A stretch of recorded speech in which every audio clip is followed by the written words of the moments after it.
And there's a car coming, but it'll go. And this is my son Joshua. This is his first time driving a Tesla and his first time doing FSD. I feel like I've forgotten how to drive a car. You normally have momentum going back, so it keeps going. It just stops. Yep. As soon as you let off that, so swipe all the way up. There you go. And then we'll drive down to the end of the drive, and then I'll show you how to set up the navigation.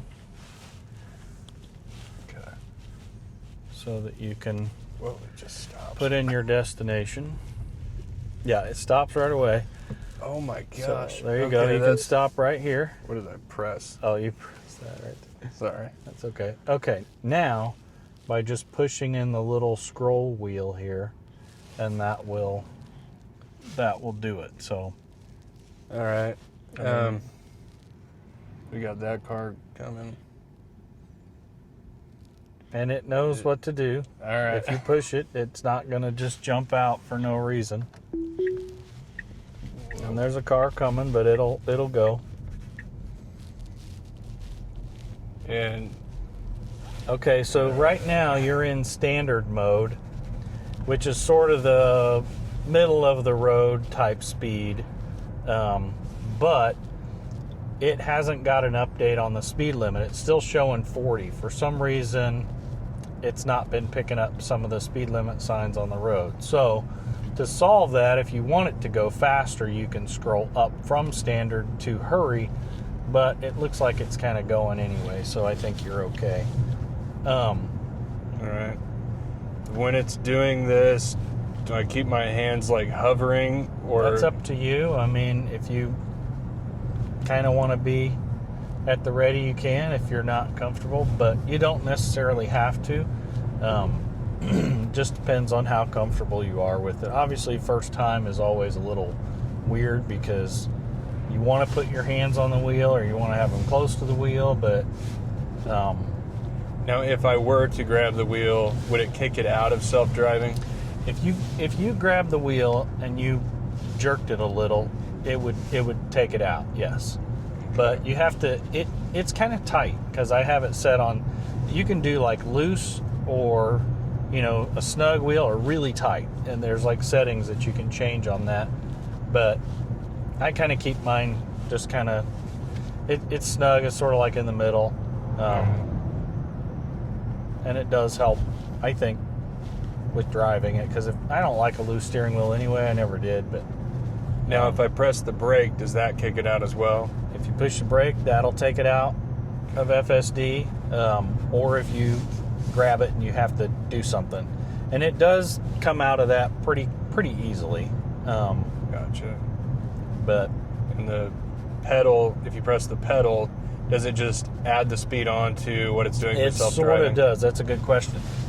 If you give it a little gas, it will speed up, but it will back down again after that. It's not going to keep that speed for you. So yes, you can gas it up a little bit, or electric it up. I don't know. It's not really gas, but but you can kind of give it a little bit, and it'll go faster. And what will happen then is it'll give you a warning and say, because you're pushing that, FSD won't brake when you're doing that. So Gotcha. it's not going to brake for you if you got your foot on the accelerator. So Gotcha. So it's not quite like a cruise control where you're setting the speed. It's just temporary. It's totally in control of what's going on with the car. At this point, if you want control, about the only thing you can do is put your turn signal on, and if it thinks it can make the move and it can do the turn, it will do it, or if it will, like change lanes. But if you already have the path in, it's not going to do that. It's 99% of the time it will follow the navigation, but I've had some weird quirks where it didn't. It would go like, you're watching the blue line, and it all of a sudden puts a blinker on to turn, and it's not on your nav. I don't know what's going on with that. It's been some weird stuff with the upgrade. 14 point 2.2 is what we have now, and the upgrade before this was so much better. Right now on this upgrade, I can't get it to find my parking spot at work. Can't get it to find how to get Megan to work.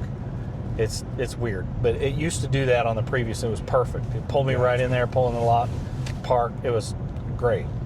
Now the new, I don't know what changed, but so anyway, there's a railroad tracks coming up. So what I typically do, because this is a rough track, so what I do is I put my hands on the wheel, just like I'm going to drive, take hold of the wheel, and push on the brake and take it out of FSD, and then let it slow all the way to about 25 or 26 miles an hour to go across these. And you'll see it asks you, why did you do that? And sometimes I will say, but now you can push that button in again and let go. And that, it does slow down a little bit for that, but not very good. Not enough for that one. Not enough for that That's a one. bumpy transition. Yeah. Now, for the town that we're going to, does this pretty much, it doesn't have any issues with self-driving through this town? No. So it could take us straight to where we're going, no problem. I don't even have to. Like I say, 99% of the time. So just be There's aware always of that. It may take you to Taco Bell instead of Kroger or something. I don't know. That'd be fate. I don't know why it does some of that sometimes. It's really weird. If it takes us to Taco Bell, that's what we're doing. And I don't know why, but I mean, sometimes Gosh, that's freaky. it's like it will follow another vehicle. It's weird. Mentally, I just want to press on the brake when I see the I know. stoplight. Yep. I have to tell my body not to. Yeah, it makes you a lazy driver. That's for sure. Yeah. But yeah, it can see, the thing that's kind of cool is, I mean, you can see this here, Yeah. but it already sees that light up there because it already knows that light is there. It's already looking at that on the camera. It's just not putting it here, but it kind of already knows, hey, there's a light up there and it's green, and it already knows. So it sort of anticipates what is coming next. So it already knows that one is turning. So he's going around this guy here. It's just... So here's a question then. So at some of these lights, especially that gas station back there, Yeah. a lot of times if you're right up to the white line, the trucks are going to be getting very close to your car. Yep. Can this calculate that, and will it pull back if it sees it, or does it stay there? It typically looks at the road and determines based on the white lines on the road and everything. Gotcha. Which, speaking of that, is why I had so much trouble with it pulling in the driveway, and that's why I painted that white line so it would follow all the way around, because for some reason it was just not wanting to follow the drive. But yeah, it does look at those lines, and you can see all the lines here. Yeah, he really wanted to pass that guy. Yeah. I know, sometimes like, well, I guess we're passing some, dude. I don't know Hope it why. remembers to get in the left lane. Oh, gosh. Wow, that's just... Yeah. You can, now we could have put the blinker on and made it do it sooner. Oh, gotcha. Some of that is, like I say, this new upgrade is a little weird. It didn't do that before, you know. Now this one wants to go all the way to the end of the road before it makes its move, but... So this is really good and accurate. I always see other Tesla drivers on the road, and I never see anybody with their hands off the steering wheel. It seems like everyone's just driving manually with the Most Tesla. people just don't seem to use FSD. I don't know why. I think some people are afraid of it, and maybe some of the early people that were using it, they had some bad experiences and they don't want to use it again. But every upgrade is different. Every trip, every drive is different. This is interesting. No, don't do anything. Okay. So what it was looking at there was, it knew there was a car there, but it had a double yellow here. So it's like, okay, I can't just move into this other lane. It's a tight turn, so it's just goes right around that car. That was a perfect setup. I wish I had another camera to show where we're headed. But We had a car that was in the lane. It was parked to the side of the lane on this one-lane road, and rather than just get into the complete other lane to get around it, it adjusted. Yep. This is cool. So we're at a stoplight. It's Yep. green, And if we were to go forward, we'd block the lanes. And it knows to It wait. knows that. Yep. Even though it's green, it knows it's got to wait. And then it's like, okay, the traffic's moving. Where if I was driving, I would completely block the lane because I got places to be. Yeah, exactly. So it's pretty smart. It's not perfect, but it really is pretty smart. It's been flawless. Yeah. I don't know if you've seen any. I know there was one person walking, but every now and then you can see the people that pop up there. Yeah. It's funny. One time there was a guy walking a dog, and it was like showing two people there. It's like pick the dog up as a person. I don't know why it did that, but It even shows the speed limit signs, and it shows accurately what the sign reads. yep, it's pretty nice. And I honestly would love to get Grandpa in this to just let him, he's rode with me once, but I'd like to have him in the driver's seat so he could just experience it and kind of get a feel for it. Yeah. Because it is really a great retirement car for somebody who's retired. I mean, you can literally just use the microphone here, just push that and say, take me to Walmart or Kroger, and it will take you. Oh, here's another one. There's a van in the road and it's going right around the van. It knows exactly what to do, and it goes slow. It doesn't go fast or anything. It's very careful. It's a lot of fun, honestly.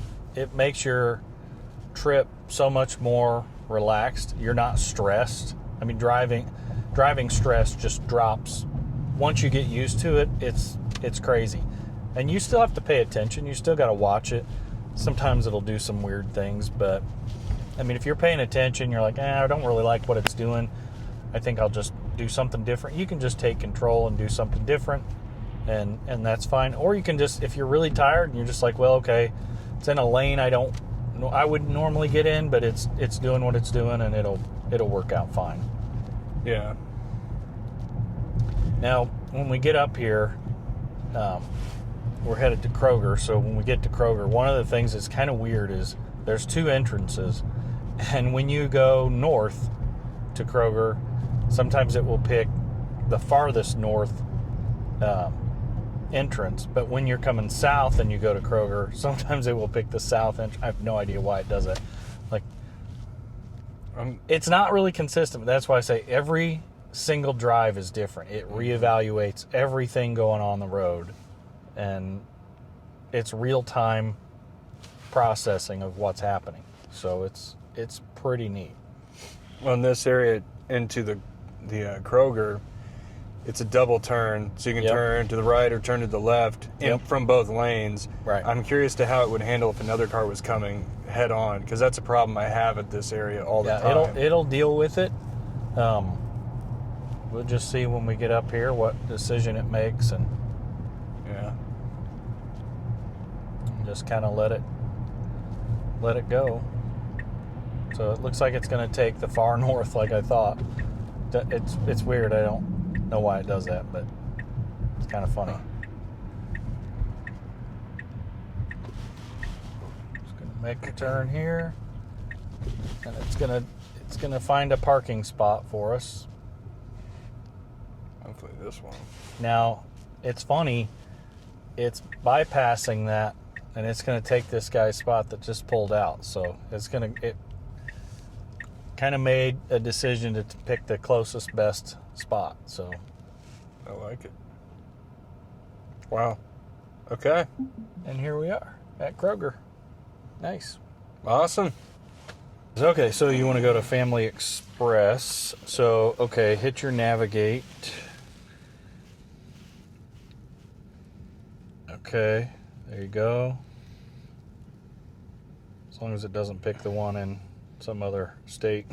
There you go. Well, I don't like the way it's going. Okay, well, That way. There we go. it might do it that way and it might not. So if you want it to go a certain way, for some reason when you put these new paths in, it doesn't always do it, but it might. So what you could do is, let's see if it's going to keep it or not. So far it looks okay. And what you can do is just push and then it's going to go. Obviously, hopefully you have to watch in case somebody jumps out, but it should actually catch it. I've had some people that like come out of nowhere.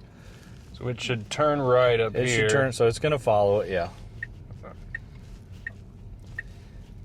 Yeah, I had somebody just like jump right out of from between two cars, and I mean it stopped like really fast and hard, but it's just crazy sometimes what happens. But its response is really good. Yeah. I was wanting my buddy Eric works at the Kroger. I was wanting him to come out and take a look, but he's not working today. Yeah.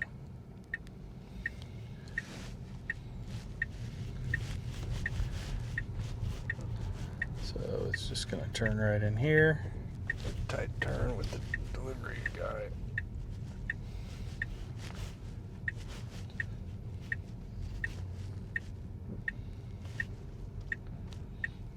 It's gonna back in. It's gonna pick the handicap maybe. No, it's not. That's good.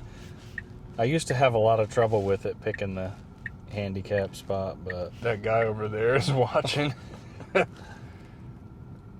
and that's good. There we go. There we go. Got to cross traffic and everything, so that'll be interesting.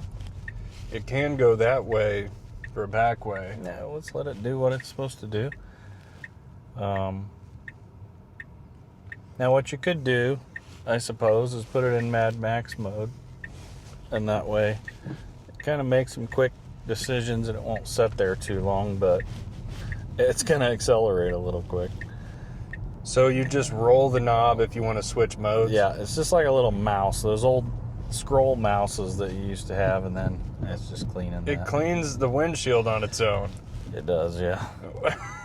I just wasn't sure, crossing traffic. Sometimes if it's in standard mode, it's going to take a long time to make a decision, and then you're just kind of sitting there. In Mad Max mode, it's going to make the decision fast, and it's going to move fast. And so I just kind of prefer to do that sometimes, but Gotcha. now one thing that's interesting about your road is it has these islands in the center, and they're real tight. It's a very tight setup. It didn't used to be this way, but it is. And the first time I came down here, I was like, I don't know how this is going to handle all this, but it really did good. Yeah. There's a bike lane plus the median. I know it's a little tricky, but it really does a good job. I'm pretty impressed with the way it handles all that. It's got everything mapped out just fine. Yep.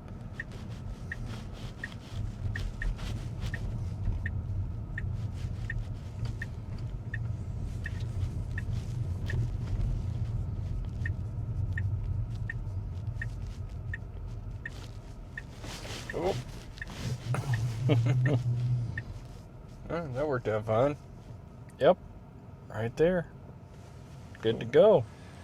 Let's try the microphone. So push this once, and let's try Grok.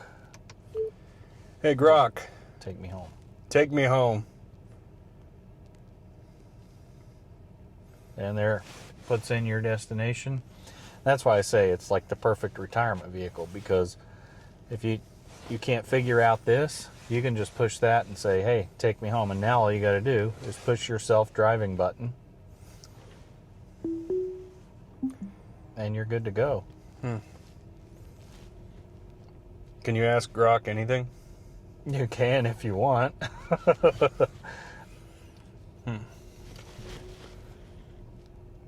Keep it clean.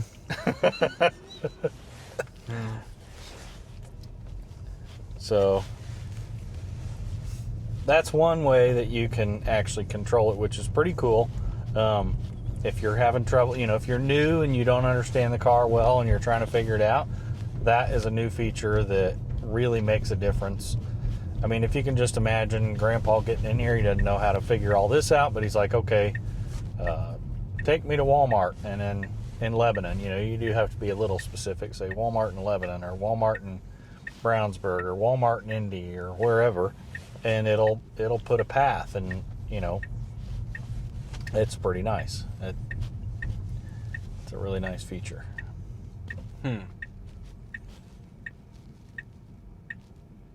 This is interesting because it's sort of a blind entrance, but it'll check it, see what to do, and go. This is that really tight area here, so that's pretty good.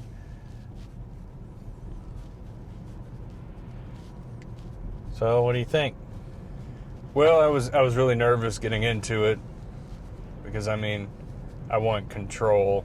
Yep. But I see that it's a better driver than me. So it's pretty smooth. I'm just impressed with how much it takes in and calculates. And this isn't even highway. This is just in-town stuff, so it's pretty basic. But on the highway, it really is amazing how fast it thinks and makes decisions. And this is going to sound like when I say it, it's going to sound like propaganda, but if everyone had a self-driving car, I would imagine the accidents would be far less. Almost everybody that has ridden with me so far says the exact same thing. And that's Tesla propaganda. Yeah, probably. But yeah, it actually, it's a good point because if you do have, it's sort of almost like having someone who's thinking the same as if you got like 6 cars in a pack and they're all thinking the same thing, it's going to be a lot safer than, each person thinking something different and everybody else happen to react to that. And yeah, that's really an important feature, I think. Well, and each time that I was a little nervous while we were driving, it involved other people doing whatever the heck they were doing. Yep, that's the unknown. I mean, you never know what the car next to you is going to do or whatever. That's really the way driving is on the highway, is everybody's just reacting to everybody else. Yeah. But, if you have a vehicle that's sort of planning, almost thinking ahead, Megan always makes fun of the sentient thing, saying, it's sentient. It's weird because there are times where I can see that actually happening, where there was a semi, and I know I don't have any proof of this, but this is just my story and I'm sticking to it. There was a semi in the right lane, is on a 3-lane highway. I was in the center lane. It was on the right lane, and the Tesla moved over into the high-speed lane like at almost a split second before that blinker ever came on that semi, and then he moved over. There's no way that guy was thinking that fast and saw me doing it, because the Tesla started moving before he ever put his blinker on or anything. So I don't know if it's able to actually see people in their mirror, and if they're looking looking out their mirror like they're going to move over, and maybe it's seeing that. I don't know how good the cameras are, but it was weird that it did it that quick and moved over before this guy, and it was like seconds after it started to move, he put his blinker on. I wonder if it can learn the cars in front of you's behavior. I don't know, but I mean, I did have a semi almost sideswipe because the wind caught the front of it. Again, the semi was I was heading north, and the crosswind caught the front, and this guy overcorrected, and the back came swinging towards the car after the car had already moved up into that lane. Mm-hmm. And so the car just, in like a split second, put the blinker on and moved right over into the high-speed lane. Mm-hmm. And it was kind of shocking at how fast it happened. I did a video on a lot of the ways I'm certain FSD saved my life, and it's maybe more than I know. I don't know. I'm assuming you wouldn't put it on self-driving in a car wash. No, actually, there is a car wash mode. And if you go to service, and it's not highlighted now, but you can push. I actually washed this week for the first time in a car wash, and You put it in car wash mode, and what it does is it locks your charger port so that doesn't open. And it kind of locks everything down, your windows, all that stuff, so it can't open. And then you can fold your mirrors in. There's another button, which it shouldn't take 3 buttons. I don't know why they just don't have like one button for car wash mode that does everything, but it doesn't. So you put it in car wash mode, you fold the mirrors, and then you have to put it in freewheel mode. So there's like 3 things you got to do. They really should just have one button for that, but I figured it out, and the car wash girl allowed me enough time to. But freewheel is neutral? It's like neutral, yeah. Okay. So I guess you can't just put it in neutral. You have to put it in freewheel mode. I don't know why. I don't understand that. What's but the difference? I don't know what the difference is, but there is a neutral, but I just don't.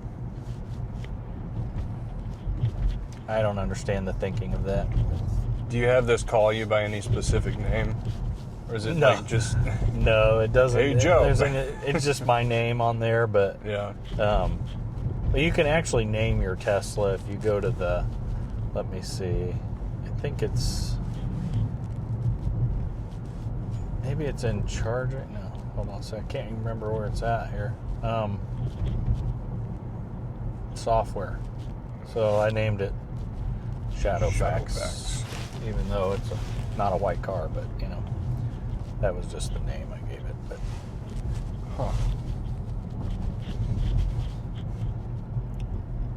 yeah. This is pretty cool. Pretty cool. Going right through town. You can see the people walking, and there's really nothing that it's doing that it's just mind-blowing. It's just, this is just daily driving, just typical stuff. It makes your trip to the grocery store super easy. I don't even, I used to hate going to town or anything like that, but now it's like I ride in to town all the time with Mom, and we can talk, and I don't really have to think about driving. It's a very relaxing trip. It's very easy to, and aside from that, it just honestly, you feel like you get time back in your life because you're not thinking about the road and driving and processing everything going on around you. You feel like it's your time. You're just sitting here, just chilling, while this thing's just doing all the work for you. And even though it's not, you do have to pay attention. You can't really take your eyes off the road for very long, but it still allows you a lot of freedom, I think. Plus, you're not going to a gas station. You're not getting oil changes. All those things, which is a benefit, but especially for a long road trip. Yeah. And everybody complains about the charging. They say, well, I wouldn't own one because it's gonna take too much time to charge. So if I take a long trip, I'm gonna be waiting to charge. It actually charges pretty fast with the superchargers. And if you're headed to a supercharger, and they pop up on the map here, you can pick a supercharger, and what it does is it warms the battery up and prepares the battery for it, because the superchargers are DC power and not AC power. So it's a totally different power source, but this thing can determine which it is, which is amazing that it can either use AC or DC power. But the superchargers are DC, and they're super fast. And quite honestly, the longest I've ever sat at a supercharger was about 15 minutes, and I had to charge up about, I think it was a 35% charge, it was shocking to me that it went that fast. But it does charge real fast when the battery is low. But once it starts getting closer to the complete charge, if you're going like all the way to say 90% or something, it slows down. So that's where the time comes in, starts eating up your time. So for some reason, when the battery is really low, it charges all that really fast. Like your first 50% is going to go quick, but then that next bit is going to be real slow as it starts to load up. So the big trip, so being in Indiana, like the big road trip would be to Florida for most everybody here. Yeah. So could one full charge get you to Florida? Oh, no, not even close. No. So like you would have to charge several times. But Gotcha. when you compare, okay, so like when we used to go on vacation and take the family and everything, we would stop how many times? I mean, how many times you stopping to get gas, to get coffee, to get food? I mean, you're stopping so many times, especially when you got girls, and you know you're going to stop a lot, and we stop a lot, and that was the thing. You know, you're probably down at least 20 minutes just doing a stop. So if you look at how many of these chargers are located next to Starbucks or next to, you know, a restaurant or things like that, where you can just go get some food, take your time, use the restroom, all that, all while the car is charging, it's really not an issue. It's not going to be that bad. I mean, I haven't taken a long trip just to work and everything, but So, like, I guess, I mean, have the people that do travel to Florida, they do it, they cut it in half and they'll stay somewhere on the way there. But if you go real hard, just a few... I'm slowing that down for this track because I want to kind of see. Sorry, I didn't mean to cut you off. No, you're good. I kind of wanted to see what it does. So it did slow down to 40 because that's still stuck at 40. I don't know what's up with the speed limit thing, which it can probably go over this one at 40. It's not too bad, but it's not great. And then if you want to scroll up to like standard mode, Sloth, chill, and then standard. Yeah. And Then hurry it's- mode is the next one, which it'll speed and hurry. You can try hurry mode and see, as long as it doesn't go too much. But Mad Max. No. I wouldn't do it here. It will fly in Mad Max, but I've only used it a few times when I really felt like I needed to. But So how far above the speed limit does it go with hurry? So speed limit here is 55. yeah, hurry mode, because it's locked on this 40-mile-an-hour speed limit, and I don't know why.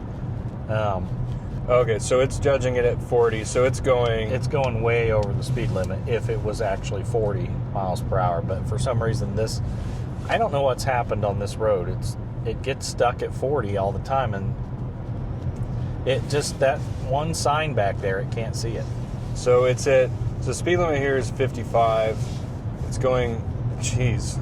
Okay, it's going 61, but the car thinks it's 40. Yeah, and in hurry mode, it will speed. But if you scroll it back down to standard mode, it's going to slow down some, but I don't know how much. Maybe like 58, not a lot. Yeah. So,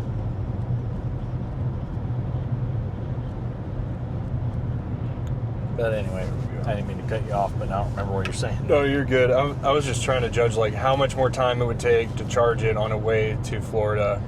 But I mean, don't know most how people many cut it in times, but- half anyway. Yeah. On a trip to Florida. Yeah, you can do that. Or, I mean, this thing will plan out all of your charging stops and let you know when you and how many times you have to do that.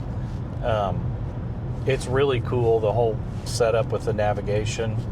I mean, the navigation does have some issues, but there are so many chargers for Tesla all over the country. It's mind-boggling. You could drive anywhere.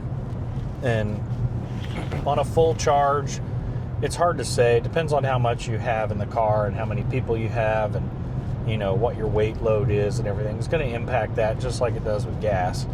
But I would say this one would probably, just on a trip like that, you're going to get probably a good 280 miles per charge from, if you were going 100% to say 20% maybe. And you really don't want to go below 20. And you don't want it for daily driving. You want to stay around 80. I kind of go around 85 myself a lot of times, but if you're going on a trip, you can go to 100, and you can charge all the way up to 100 as long as you're getting back on the road and taking that battery back down again pretty quick. You'll be okay.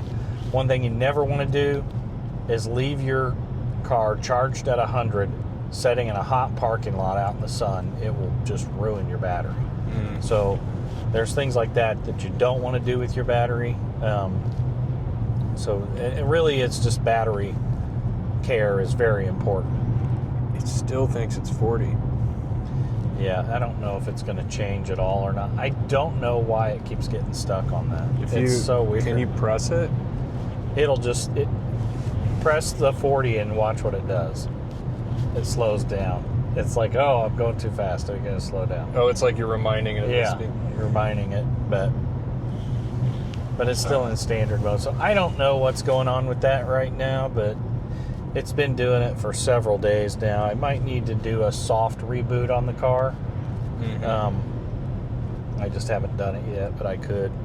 And the way you do a soft reboot is you push both those scroll wheels in for just a second until it goes boop, and then it restarts the brains and all that, you know. So what's interesting about this, we're headed back to the house and the driveway. I have my new white line I painted. I do not know if the car is going to pull all the way up towards the garage or not. Plus, Noah's car is also in the way, so that's interesting. I have no idea what it's going to do. There's just turning. It's interesting, but I think it will follow this white line now. I hope. I'm going to open the garage door. I know it's going to work. See, it did it. It works. The white line is perfect. It does work. I don't know what it's going to do at this point. It might see that open. That's a hard turn. Oh, it's going to do it. That's a hard turn. It's going to back up. Okay. I don't know that it's going to go in or not. It might. Oh, the lights are on. Okay, it can see in there. It's going to go in. Oh, man, this is like a first in the daytime ever. Oh, it's going to do it. It pulls in at night fine, but in the daytime it's... Oh, this is fantastic. Man, this is great. It's evolving. It just sort of missed. It needed to go in just a slight bit more to close the garage door. It was almost perfect, though. But do I need to scoot it up more? Yeah, put your microphone there. Oh. But anyway... it's parked already. You're parked. But you need to scoot further forward, right? Yeah, so if you want to push on the brake, okay, it'll pull this up and you swipe up. Now, here's a little trick. If you swipe back all the way to reverse, it pulls the cameras up, and then you swipe up, and now you can see how close you can go. So you can just ease it right on up in there. So you cannot idle it forward. No, you just ease up just a little. I don't know why I'm so scared to drive this thing manually. Little more, just a tad bit more. There you go. Foot off, and you're done. And then you can hold that P for park or. Yeah, you have to hold it. There you go. Okay. And then it's parked. I don't know why I'm so scared to drive it manually. Yeah, it is different. That's the thing. I mean. You almost have to have an experience driving it without FSD and then driving it with the FSD, especially if you've never driven an electric car, because when you let off that accelerator, it just slows down so fast. It really does. But anyway, what'd you think? Cool. Pretty cool? I want one. Yeah, they're nice.